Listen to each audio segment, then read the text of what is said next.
If you follow other fat positive or fat liberation pages, then you probably heard that Lizzo has a new show called Watch Out for the Big Girls. I loved this so much. From the very beginning, you get Lizzo's reasoning as to why she's doing this. The fact that Lizzo reached out to dance companies for big women dancers, couldn't find any, and so she did it herself.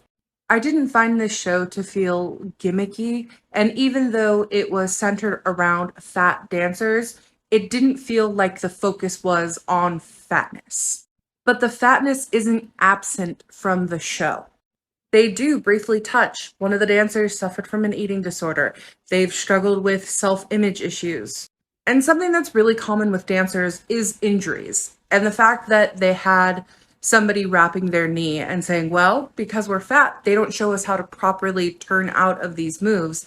We tend to get more knee injuries. And there was one dancer who was like, oh, well, because of my joints and because I'm so fat type of thing. But that didn't feel like the general consensus. They talked about endurance and how important it was, especially as a fat dancer, to be able to stand there with Lizzo and do the 90-minute sets, but also be able to handle the hours and hours and hours of practice prior to performance. There were a lot of times I found myself watching this show and forgetting that it was abnormal that they were all fat.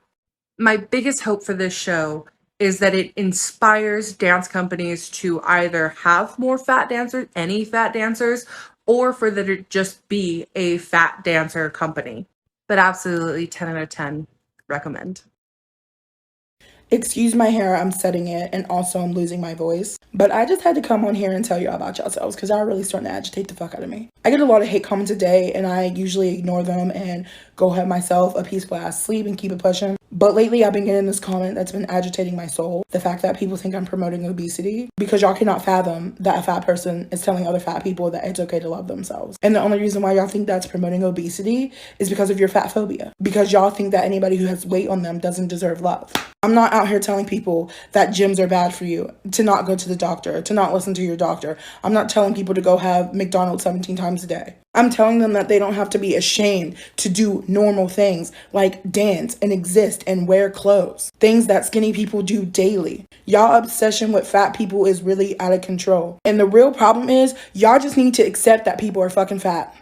Y'all really do. Y'all sisters are fat and your kids are gonna be fucking fat. Fat people fucking exist. It just is what the fuck it is. So while y'all sitting around being fucking mad about it, we got a whole bunch of other stuff going on in this world. Like y'all starting to piss me off now. Like y'all care about me more than I care about me. Because I am not sitting up policing what I'm putting into my body. I am not sitting up here policing every single line and crack and roll on my fucking body. And then y'all shield that shit by saying that y'all care about somebody's health. We all know you fucking don't. I swear, I wish y'all could wear y'all flaws on the outside. Because that's how y'all see people who have weight, as a flaw. But if you wore your personality on the outside, if you wore your fucking debt on the outside, if you wore your abusive past on the outside, y'all would be humbled. Because y'all think y'all got shit up on somebody just because y'all are fucking skinny. And to be honest, I don't even know why y'all would want me to be skinny. I'm already that bitch. If I get skinny, it's over for everybody.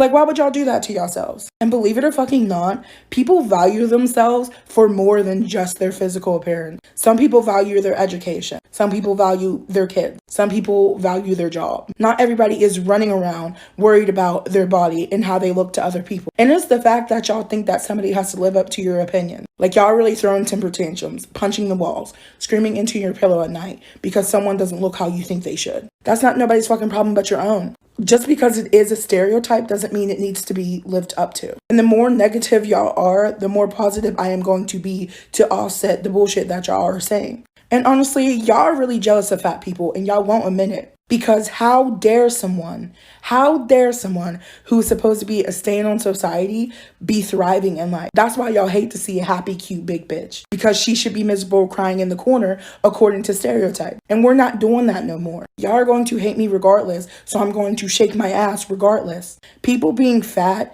is not the problem. It's the fact that y'all feel y'all have no control. Go to therapy. Or if you want to fix something, run for office. Do something about the 500,000 children sitting in foster care. Friendly reminder that you do not need to lose weight to do anything that you want to do in life. Want to go? No hate to OP because technically that's right. But we can't act like weight isn't a limiting factor. Here's a story. One of my best friends got married in this beautiful summer camp situation. And of course, I was taking advantage of everything as someone who was part of her bridal party. One of the last things included a 5-mile hike and a zip line to our next destination. I was down, of course. I was happy to do it. I asked the dude running the zip line, hey, are you sure you have a zip line thing that can fit me? He looked me up and down and said, yeah, we've had bigger dudes. So of course I was like, great, I'll go next. The looks on everyone's faces when I tried their little zipline undie thing that you have to slip on to go and none of them fit. Yeah, I knew it was gonna happen. And yet I had to be there all embarrassed and be like, haha, I'll catch you guys at the next destination, I guess. So sure, you don't need to lose weight to do anything, but you can't pretend like the structures and institutions around us aren't made for larger bodies. Like, that's just ridiculous.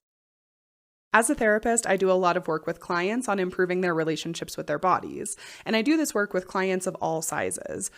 But the way that I do that work with clients of different sizes looks very different, but probably not in the way that you're thinking. For thin folks, our work almost exclusively focuses on repairing the internal experience. There may be some light work on setting boundaries with friends and family about diet and body talk, but overwhelmingly the work is about allowing the individual to be free from the fat phobia they may have learned from external sources, but that they themselves enforce. On the flip side, when I work with other fat people, we still do the internal work, but we also do a lot more. We address the internal, the interpersonal, and the systemic experience. Internalized fat phobia has taught us to police our own bodies, but we are also existing in a world full of people and institutions that purposefully and explicitly police our bodies in ways that thin folks don't experience. It's not just the individual or the occasional insensitive person enforcing these limitations. We have to navigate a vast sea of people and systems that put concrete barriers in our way. For example, when preparing for a medical appointment, a thin person may be concerned about being weighed at the doctor's office because seeing the number on the scale might trigger feelings of comparison or worthlessness. A fat person might also be concerned about the emotions that the number on the scale could elicit for them, but we are also concerned about how the number on the scale may trigger bad or reduced care from our medical providers, because it could very well result in criticism, contempt, diversion, or flatly being denied medical care at all. So for fat folks, I am not just teaching clients how to self-soothe and remain focused when they feel stressed. I am also teaching them how to advocate for themselves in these various situations so that they can access the same resources thin folks get without question. We talk about travel, shopping, job hunting, salary negotiations, school, recreation, dating, healthcare, and more, because size discrimination shows up in big ways in all of these areas. So, if you're a therapist who serves fat clients and the only work that you're doing with them is about changing their mindset and healing their emotions, but you're not giving them any practical tools to navigate the discrimination they will experience in the real world, then they are being wildly underserved by you.